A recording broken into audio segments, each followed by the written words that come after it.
Durante el proceso electoral, que ya ha pasado casi un año, nosotros planteábamos la necesidad de abocarnos a trabajar fuertemente en la educación, porque sin ninguna duda la educación tiene que ver con todos los males que tenemos como sociedad, es decir, el problema de la inseguridad, el problema de la falta de valores, el problema de las cosas más duras, más trágicas que tenemos como sociedad, devienen del fracaso de la educación. Y antes de presentar estos proyectos clásicos, de que bueno, vamos a presentar un pedido de informe, vamos a ver qué contenido, nosotros nos pusimos a trabajar en profundidad para ver cuándo fue que perdimos el rumbo en la educación argentina. Porque no nos podemos olvidar que la Argentina fue un país que se caracterizó por tener una de las mejores educaciones de América, que nosotros tuvimos premios Nobel antes que España, por ejemplo. Es decir, hubo un punto en donde la educación, que era exitosa, que era muy buena en la Argentina, se empezó a separar de sus objetivos, se empezó, decimos nosotros, a separarse de la sociedad, y que dio como resultado un terrible fracaso educativo, que son las consecuencias que estamos pagando.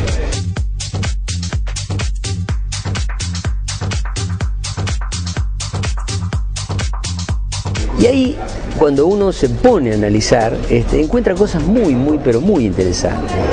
Fíjate vos que si uno va bien para atrás en la historia, cuando recién llegan las primeras familias al territorio americano, lo primero que hacen es construir un cabildo, porque el cabildo era una institución de la Edad Media donde la gente de alguna manera se ponía a discutir los problemas que tenían como conjunto.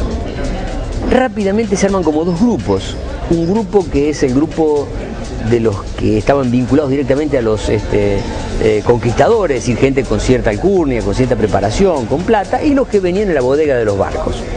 La discusión, fíjate vos qué interesante, una de las discusiones más importantes era si había o no que traer un maestro a este territorio. Obviamente los humildes decían que sí, y los ricos decían que no, porque hasta ese entonces la educación era un resorte exclusivo de la familia.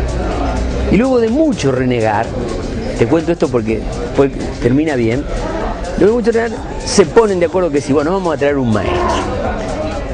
Y es un hecho significativo históricamente, porque es la primera vez que la familia decide darle al Estado la responsabilidad de educar.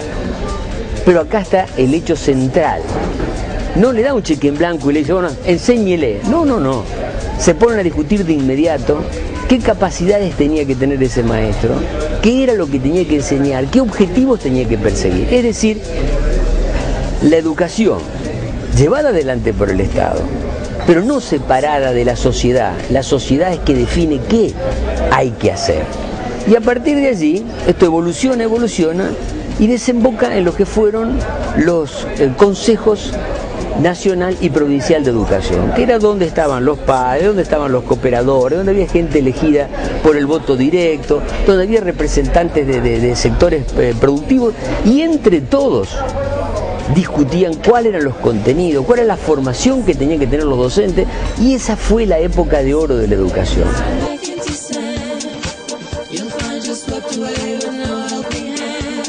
El autoritarismo, que vino después, que trajo como consecuencia la concentración del poder. Entonces esto, que era discutido por toda la sociedad, pasará a estar en más de un solo tipo, el ministro de Educación. Y el ministro de Educación podrá ser un genio, pero de ninguna manera va a poder suplir la participación de toda la sociedad. Y a partir de ahí se empieza a producir una excisión entre lo que es la educación y lo que es el paradigma, las intenciones, la evolución de la propia sociedad.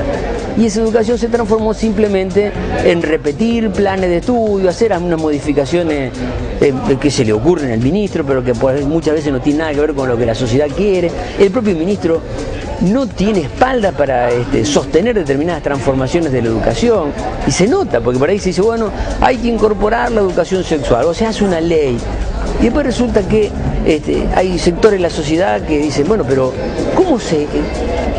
¿quién preparó a esos docentes para enseñarle a los chicos educación sexual? Nadie.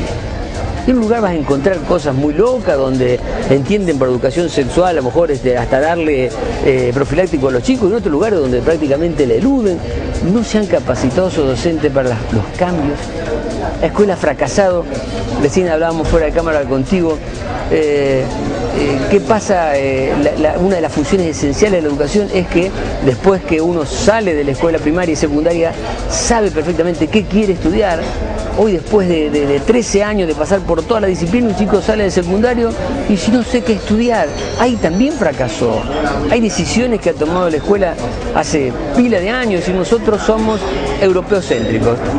Entonces, en la escuela nadie sabe nada de que existe el Islam, no existe Oriente, no existe la filosofía rusa, es decir, es un zafarrancho lo que terminó siendo la educación después de tantos años de separarla de la sociedad. Por lo tanto, un proyecto transformador, un proyecto de fondo que nosotros estamos trabajando muy intensamente y que en los próximos días vamos a presentar, tiene que ver con esto.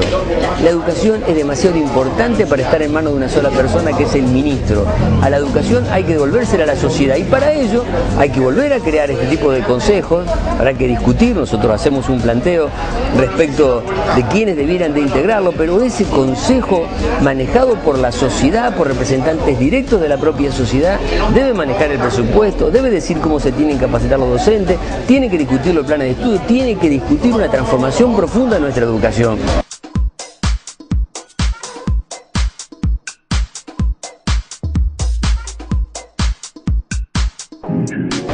Si eso nosotros lo podemos poner en marcha, si otra vez le devolvemos a la sociedad la educación, yo no tengo ninguna duda que de acá 10 años, 15 años, vamos a estar viviendo en otra provincia.